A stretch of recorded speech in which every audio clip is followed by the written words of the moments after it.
You have everything. The villa, the position, the wine, the invitations.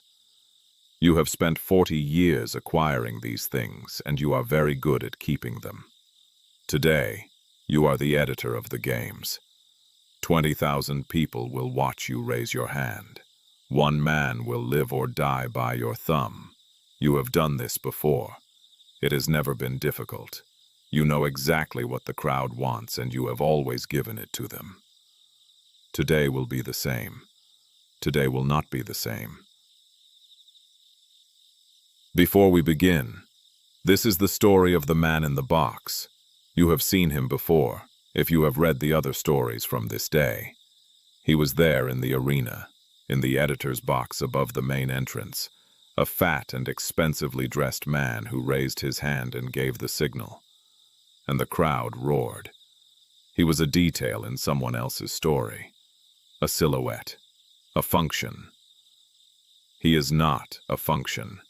He is a person. His name is Marcus Nonius Balbus, former magistrate of Herculaneum, a man of considerable property and considerable influence in the cities around the Bay of Naples. He is 61 years old. He has a wife he has been married to for 34 years and 3 adult children who visit at the appropriate occasions. He has a villa on the hill above Herculaneum, with a view of the bay that visitors describe as one of the finest in the region. He has organized these games. He paid for them. The fighters, the animals, the sand in the arena, the refreshments, the programs, the musicians who will play before the main events. All of it. His money, his name, his gift to the city. He is very good at gifts. He has been giving them for 40 years, and he understands exactly what they purchase. In this story, you are him. This is your day, and the mountain behind you has been there your whole life, without ever once asking for your attention. You wake in a bed that cost more than most people in Pompeii earn in a year. This is not something you think about. It is simply the bed. You have slept in it for 11 years, since you had the villa renovated and the bedroom refurnished in the style that was fashionable that year. The mattress is wool and feather. The linen is Egyptian. The frame is citrus wood from Africa. You know these facts the way you know the facts of everything you own, with the satisfied completeness of a man who made deliberate choices and got what he paid for. The room is already warm with morning light. Through the window you can see the garden, the fountain running, the roses your wife planted 3 years ago, along the south wall, already blooming. Your body slave enters with water and towels the moment you sit up. This is not coincidence. He has been watching for the movement through the gap in the curtain, as he does every morning, positioned to appear the instant you need him. You have trained him well, or rather, and he has trained himself well, which is the mark of a good slave. They understand what is required without being told repeatedly.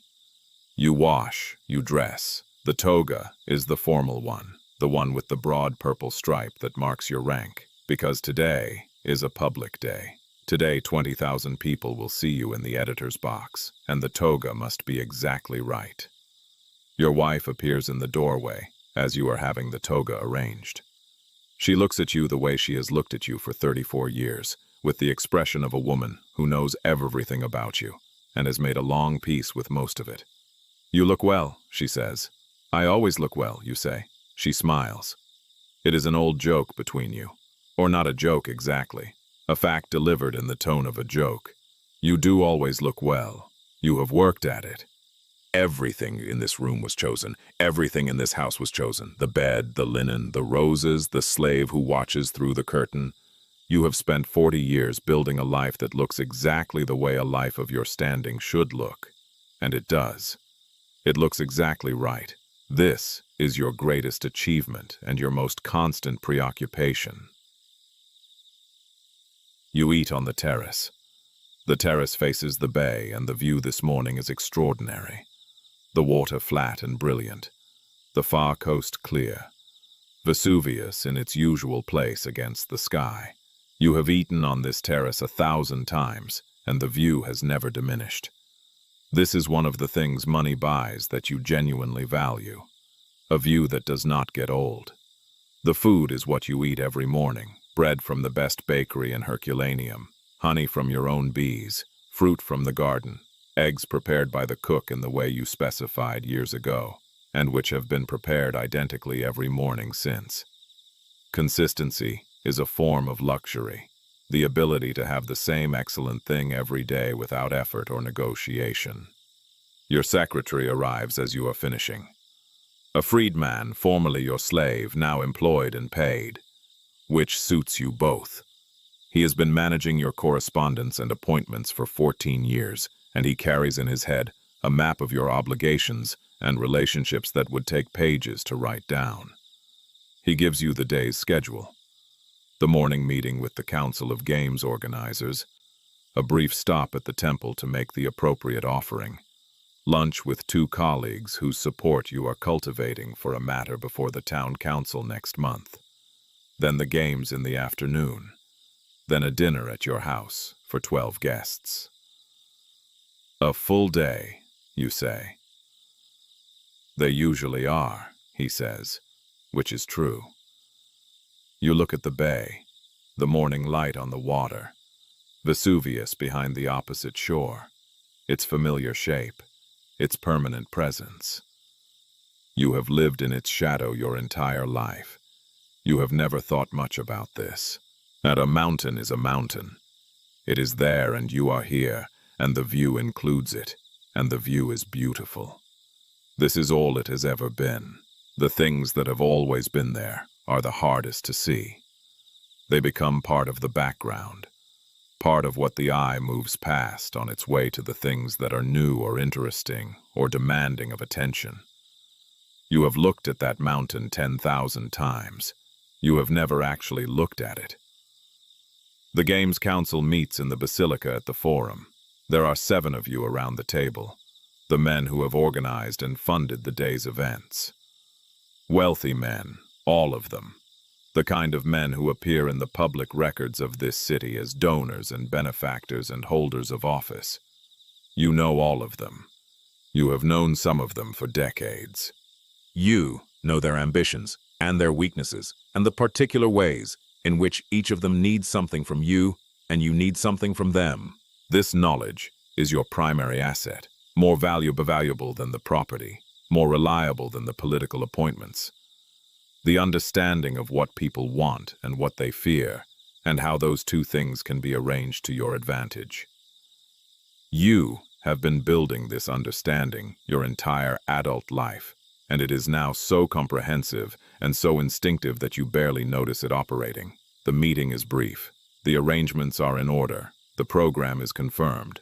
The fighter, everyone has been anticipating, the undefeated one, is confirmed for the headline bout. His opponent is a northerner, recently arrived, reputation good but unknown here. The betting has been lively. Look, you've seen him fight? One of your colleagues asks, meaning the undefeated one. 3 times, you say. He does not lose. He has not lost, another says. Different thing. You look at him. He is younger than you, ambitious, the kind of man who makes distinctions to demonstrate precision. You find this mildly irritating. He will not lose today, you say.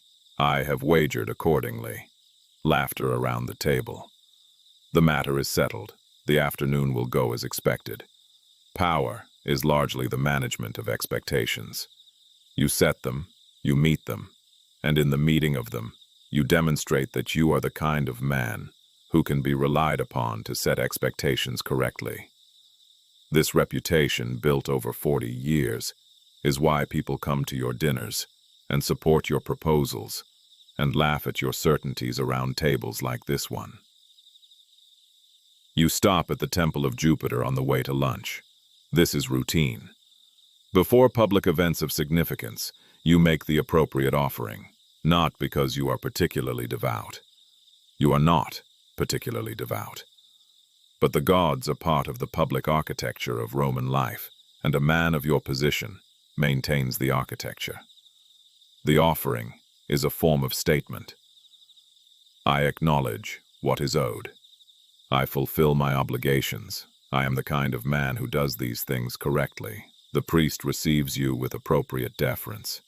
You are a known and generous benefactor of the temple. The offering you make is substantial, as it always is on days like this. You do not do anything in a small way when it will be observed. You stand before the altar for the prescribed moment. You look at the statue of Jupiter, the king of the gods, the thunderer, the one who rules from above. The statue is excellent work, an import from a good workshop, the detail of the face precisely rendered. You think briefly about what it means to rule from above, to look down at the small movements of small people and determine their fate with a gesture. You will do something like this today in the arena. It is not a perfect analogy, but there is something in it. You leave the temple, you go to lunch. You have performed this ritual many times without thinking about what it means. Today you think about it briefly. A God who rules from above, who sees everything, in whose hands the fates of lesser beings rest. And then you go to lunch, where you will spend 2 hours managing the fates of lesser beings through conversation and implication, which is a more reliable method than divine intervention and requires no temple. Lunch is at the house of a man who wants something from you. This is always the case. Hospitality in your world is rarely disinterested. The beautiful dining room, the excellent food, the attentive service. These are investments in an outcome. The man hosting you today wants your support for a position on the water board, a dull administrative role that happens to come with significant opportunities for the kind of arrangement that enriches its holder quietly over time. You will give him your support, not because you owe him anything, and not because you particularly want him on the water board, because giving him your support will create an obligation, and obligations from men who hold positions of administrative power are useful. You are always collecting useful things. The third guest at the table is a retired general, now living in Pompeii, a man with connections to Rome that your other colleague lacks. He is here because your host thought it would please you. It does please you. The general has access to people whose access to other people would be very valuable in a matter you have been managing for some time. The conversation moves in the way these conversations move, from pleasantries to the implicit business and back to pleasantries. Each person aware of what is being negotiated, and none of them naming it directly. You are very good at this. You have been doing it since you were young enough to be brought to your father's table and told to watch and learn. The food is good. The wine is better than good. You compliment the wine and your host is pleased, which is the point of complimenting it. By the time you leave for the arena, everything you came for has been obtained and given and noted. A successful lunch in your world leaves no marks. Nothing written, nothing declared, nothing that could be pointed to later as an agreement. Just the warm understanding between men who have spent 2 hours together and now know where they stand with each other. This is how things are done. This is how they have always been done. You are very good at how things are done. The editor's box is above the main entrance to the arena, set slightly back from the front row, elevated enough to see the entire sand floor and most of the crowd. You have sat in this box before, not always as the editor, sometimes as a guest of whoever was organizing the games, but as the editor. This is the first time for these particular games. These ones you have paid for, and there is a specific satisfaction in sitting here that you allow yourself to feel. Your guests are already in the box when you arrive. 6 men and their wives, the appropriate mixture of pleasure and useful relationship. Slaves move through the box with wine and small foods. The musicians below are finishing the pre-show program. The arena is filling rapidly, tier by tier, and the noise building from the murmur of a few thousand to the roar of 20,000 as the seats fill. You stand at the front of the box and look down at the sand. It is freshly raked, pale and clean in the afternoon sun. The smell of it reaches you even up here. The particular smell of arena sand, which is not quite the smell of ordinary sand. Something added to it by what has happened here before. You know what that something is. You do not think about it. The crowd sees you. A section near the front begins the acknowledgement, a rising sound, and it spreads outward through the tiers until the whole arena is making the noise that 20,000 people make when they are acknowledging someone who paid for their afternoon. You raise your hand. The sound increases. You sit down.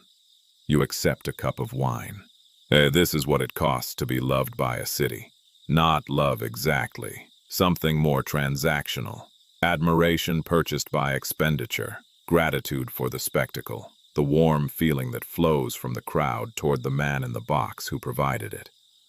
You have purchased this feeling many times. It never entirely satisfies, and you keep purchasing it. This is something you know about yourself, without examining it too closely.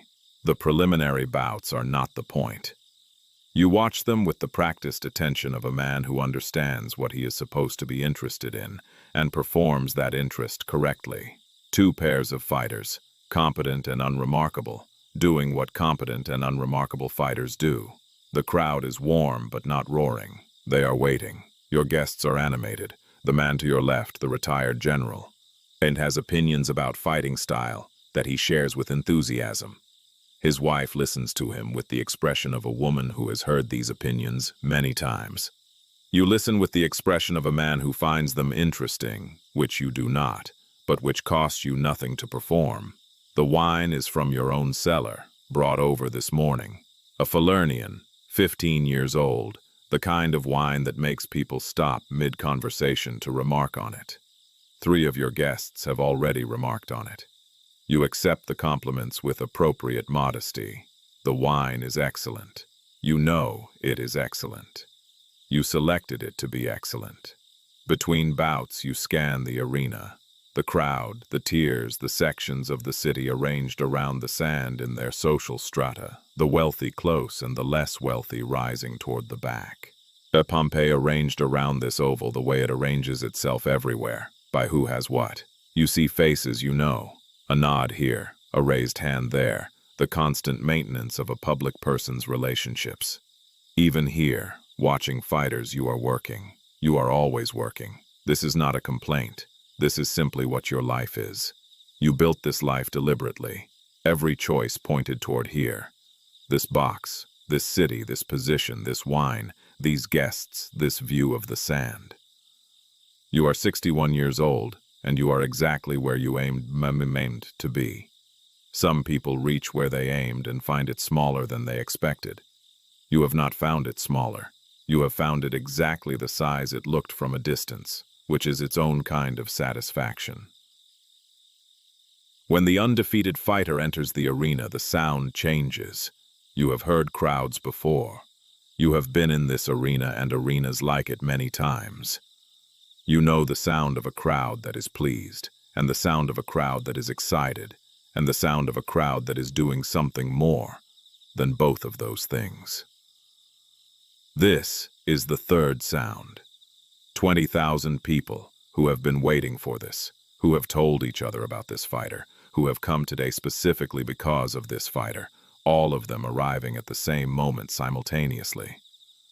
He walks onto the sand, and the sound hits him, and he walks through it without showing that it affects him, which is itself a kind of performance that the crowd understands and loves.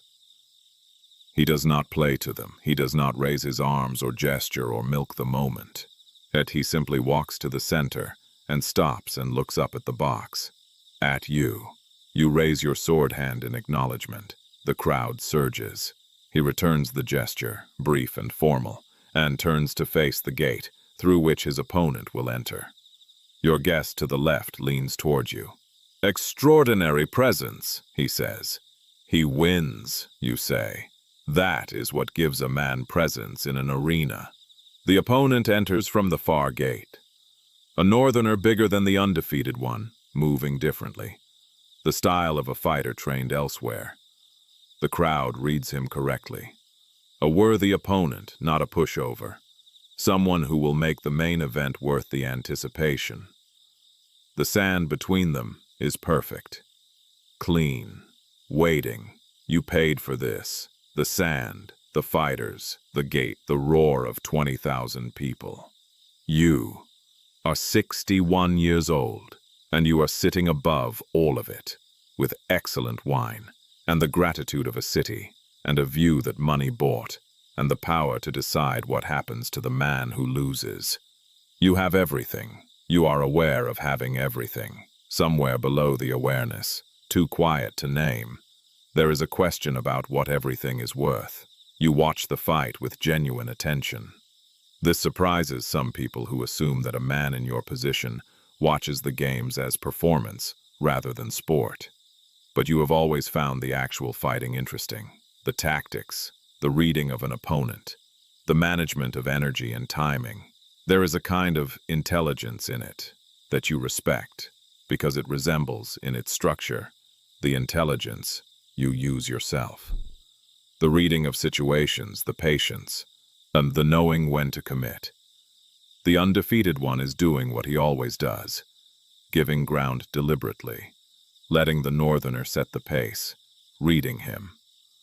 The northerner is fast and strong, and he is pressing, which is what fast, strong fighters do when they feel they have the advantage. He does not yet understand that the ground being given is not retreat. The exchanges are sharp and clean. Both men have been cut, neither seriously. The crowd is fully engaged, that particular quality of attention that 20,000 people produce when they are all watching the same thing with the same level of care. Your guests are on their feet at the rail. The general is explaining something about the northerner's footwork to anyone who will listen. His wife has her hands clasped at her mouth, even the most composed of your guests. The ones who have attended many games and affect a sophisticated detachment are leaning forward. You sit back in your chair and watch and drink your wine and feel the afternoon doing what the best afternoons do, delivering exactly what was promised. A fight between two skilled men is one of the few forms of honesty available in public life. There is no rhetoric, no negotiation, no management of impression. There is only what each man actually is, demonstrated in real time, in front of everyone. You spend your life in a world where almost nothing is what it appears to be. This, for a few minutes, is what it appears to be. It happens in the 12th exchange. You see it coming slightly before it happens, which pleases you. A feint, a half step, a single precise strike to the back of the knee. The northerner goes down hard, the sand rising around him, his sword leaving his hand and landing a few feet away. The arena becomes a single sound, not roaring, something beyond roaring, the sound that 20,000 people make when they have been building toward a moment for an hour and the moment has arrived. It hits the box like a physical thing, vibrating in your chest, filling the air. Your guests are screaming. The general has grabbed his wife's arm without noticing. The man to your right is on his feet with his cup raised, wine spilling, not caring. You stand. The undefeated fighter stands over the northerner. He looks up at the box, and his face is calm and focused, the face of a man who has just done something difficult and is waiting for the next thing. He looks directly at you. 20,000 people look at you. This is the moment the afternoon has been building toward, the moment you paid for, the moment the crowd has been waiting to give back to you. The decision, the power in your hand. The thumb that determines what happens next on the sand below. You look at the crowd. You turn slowly, taking in the sections, letting them feel the weight of the moment, letting them feel that their voice matters, that you are listening. The crowd turns its thumbs. The crowd wants what it always wants. 20,000 people wanting the same thing simultaneously is an extraordinary force. You have felt it before. It pulls at you the way a current pulls at a swimmer. Not violently, but with a persistence that is difficult to resist. The crowd wants the kill. The crowd always wants the kill. You have given it to them before. It is the easiest thing in the world to give a crowd what it wants. You raise your arm. The crowd surges. Your guests are watching you. 20,000 people watching you. The fighter on the sand watching you, sword raised, waiting for your signal to complete the thing he has been building toward for 12 exchanges. You look at the man on the ground, the northerner, his face turned upward, one hand flat on the sand, the other raised in the submission gesture, palm outward. He is looking up at the fighter above him. He knows. His face has arrived at whatever place faces arrive at when they have understood. You look at him for a moment longer than you usually look. You do not know this man. You do not know where he came from, or how he came to be here, or what he left behind when he was brought to this city to fight in your arena on your afternoon. You do not know his name. This is not unusual. You rarely know the names. The crowd is at maximum pressure now, the sound almost painful, the force of 20,000 people's expectation pressing against the box. Your guest is looking at you. The fighter is looking at you. The man on the ground is looking at the fighter above him. You extend your arm. You turn your thumb down. The crowd erupts. The fighter looks at you. He looks at the man below him. He raises his sword. You have done this before. It has never felt like what it is until this moment, watching the sword begin to descend, watching the man on the sand with his palm up. It is a man's life. That is what is in your hand. Not a performance, not a spectacle, not a gift to a city. A man's life ending because you turned your thumb, because 20,000 people wanted you to, because this is what the afternoon cost, and you are paying it. The earth moves before the sword arrives, not subtly. The arena floor rolls, a wave moving through the stone and sand, visible from above as a ripple across the surface of the arena floor. The fighter staggers. His sword arm swings wide. The man on the ground rolls. The sound of the crowd changes instantly, the roar of anticipation becoming something raw, a sound with no single emotion in it. Just the collective noise of 20,000 people, all reacting to the same unexpected thing at the same moment. Your guests grab the railing of the box. One of the women makes a sound. The wine cup falls from your hand and you do not notice. You look at the mountain. It is behind the arena, visible over the far wall, and what is happening to it is visible, even from here. The peak is gone. In its place something is rising, dark and enormous, climbing into the sky with a patience that is more frightening than speed would be. The column is already vast. It is growing as you watch it. You look down at the arena floor. The two fighters are looking at each other across the sand. The sword is not raised. The man who was on the ground has risen to one knee. Neither of them is looking at the box. Neither of them is looking at you. They are both looking at the mountain. You raised your thumb, and a man was going to die, and now the mountain has opened, and the man is not dead. And 20,000 people are on their feet, not because of what you did, but because of what the mountain did. And for the first time in a very long time, something has happened that you did not arrange, and cannot manage, and did not pay for. Yet you stand in the box with your thumb still extended, and there is no one left to see it. Your guests leave the box before you do. This is not something you planned. It simply happens. The second tremor comes harder than the first, and the general has his wife by the arm and is moving before the shaking stops. The others follow, with the speed of people who have decided, simultaneously. In moments, the box is empty except for you and one slave who stands near the back wall waiting to be told what to do. You stand at the front of the box and look down at the arena. It is emptying the way the box emptied, rapidly, without coordination. People moving in every direction through every exit. The sand below is already receiving the first ash, thin gray material settling on the raked surface, dulling the pale color. The two fighters are gone. The gates they came through are both open, both empty. The sound of 20,000 people leaving an arena at once is not the sound of 20,000 people having a good time. It is the sound of 20,000 people who have understood something and are responding to it with their bodies. You turn and look at the mountain. From this elevation, from the editor's box, the view of it is unobstructed. The column is larger than it was when you first saw it. Much larger.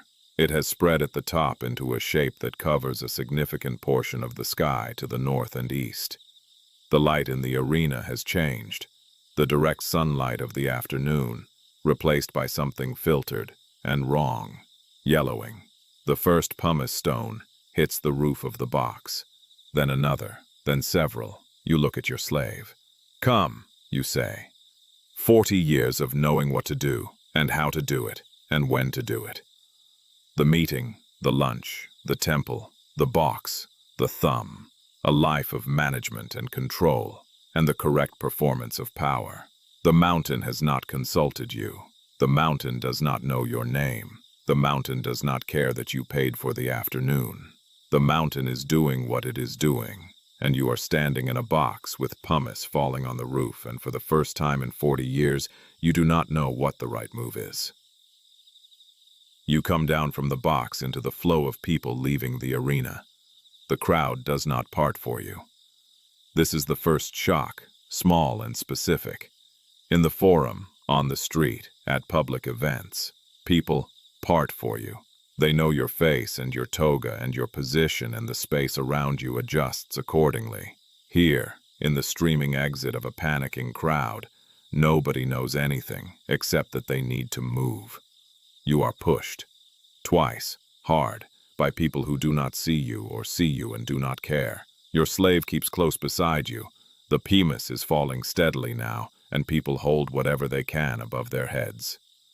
You reach the forum of Pompeii, the center of the city's public life, the space where you have stood and spoken and been listened to for years, is in a state you have never seen it in. The market stalls abandoned, goods on the ground, people running in every direction. The sound of the city's panic bouncing off the columns. You stand in the forum and look around, and nothing you see tells you what to do. Not because there is nothing to do. There is clearly something to do. People are clearly in danger. The city clearly needs something. But the thing it needs is not the thing you are good at. The thing it needs is not management or influence or the correct performance of authority. The thing it needs is help. Practical, immediate, physical help. And this is not something 40 years has prepared you for. There are two kinds of power. The kind that works when systems are functioning, and the kind that works when they are not. You have spent 40 years building the first kind. You are very good at the first kind. The second kind, the kind that moves through chaos and finds what needs doing, and does it without waiting to be asked. This kind you have never needed. You need it now. You see the old woman first. She is sitting against the base of one of the forum's columns, a small woman, very old, with a cloth over her head against the falling pumice. Around her, people are streaming past without stopping. She is not asking for help. She is simply sitting against the column in the way of someone who has reached the end of what their body will do. You stop. Your slave stops beside you. You look at the old woman. You look at the crowd streaming past. You look at your slave. Can you carry her? You say. He looks at you. Then he looks at her. Then he nods. He goes to her. He speaks to her briefly. She looks up at him, and then at you. And her expression is the expression of someone who was not expecting to be seen. He lifts her carefully, not easily. She is heavier than she looks, and he holds her. The harbor, you say. North Road. Follow the crowd that's moving, not the one that's standing. He nods. He goes. You look around the forum. There are others. Not many. Most people are moving. But others like her. People who have reached the end of what their bodies will do. people who are sitting or standing against walls with the look of those who have been left behind by the speed of the crisis. You go to the nearest one, a man middle-aged, his leg injured somehow in the chaos, sitting with his back against a market stall. You crouch beside him. You are 61 years old and your knees protest this, and you do not care about your knees. "Can you stand?" you say. And he looks at you. He looks at the toga, the stripe, the face of a man he probably recognizes from public occasions, now crouching in a pumice-dusted forum, asking him if he can stand. "With help," he says. You give him your arm. You spent the morning being seen correctly. The toga, the box, the raised hand, the thumb, the performance of a man who has everything arranged exactly as it should be. Now you are in a pumice-dusted forum with your arm under a stranger, and the toga is gray with ash, and there is nobody watching, and it is the most useful you have been all day. The mountain burns behind you. The forum empties around you. You help the man to his feet, and you start walking, and you do not think about the thumb or the boss or the undefeated fighter or the man whose life you almost ended. You think about the next step, and then the one after that, and whether the man leaning on your arm can manage the distance to the harbor. He can. Slowly, but he can. You walk with him. The ash falls. The city empties. Somewhere behind you the arena stands with 2 open gates and the sand inside going gray and the editor's box empty above it, the wine cup still on the floor where it fell. You walk forward. This at least you know how to do. A note on history. Marcus Nonius Balbus was a real person. He was a magistrate and benefactor of Herculaneum in the 1st century AD. Known for his generous funding of public buildings and events. Inscriptions and statues commemorating him were found in Herculaneum during excavations. He had died before the eruption of 79 AD. The character in this story borrows his name and some general characteristics of his type, but is fictional. The specific events of this day are invented. The editor of the games in Pompeii's amphitheater was typically a magistrate, or wealthy benefactor, who paid for the events and presided over them from the editor's box. The decision to spare or execute a defeated fighter was theirs, though the crowd's opinion was considered. The thumbs-down gesture as a signal for death is a popular image, though historians debate exactly what gestures were used. The amphitheater of Pompeii is one of the oldest stone amphitheaters in the Roman world. On August 24, 79 AD, games were likely scheduled. Whether they began before the eruption is not known. The man on the sand lived. The mountain saw to that. What happened to the man in the box afterward is not recorded. What he did in those last hours is not recorded. But the Forum of Pompeii was full of people that day, and some of them must have helped each other. Because that is what people do, even people who have spent 40 years learning not to need to. Good night.